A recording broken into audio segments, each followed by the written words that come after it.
So many people living up to that promise to never forget as the nation marks 20 years since 9/11.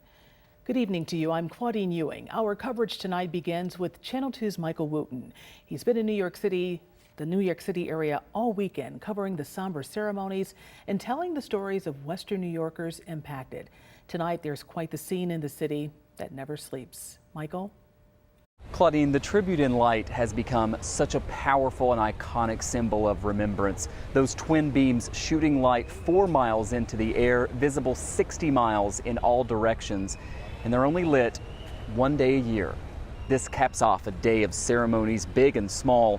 At the National 9/11 Memorial Site where we were earlier, throngs of people stopped by once it was reopened to the public to read names and remember those lost. Among the nearly 3,000 people killed that day, Margaret Wallier-Seeliger.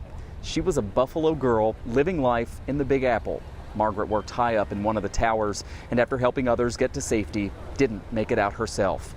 Today, nearly 3 dozen of her family members from Western New York and elsewhere were all here together to hear her name read aloud, along with thousands of others we lost that day. You just hear her name and it's, we were only 1 year apart, so we were really, really close. A lot of her friends from high school and stuff reaching out to me today, and it's just totally heartbreaking.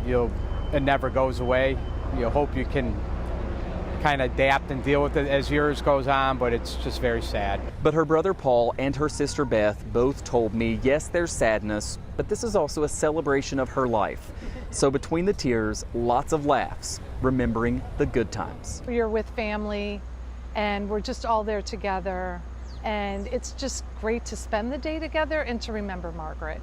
Multiply that by the 3,000 we lost that day on top of thousands more who have died from 9/11 related illnesses, and you understand why we as a country say we'll never forget. Reporting across the Hudson from Lower Manhattan, lit up tonight, I'm Michael Wooten, Channel 2 News.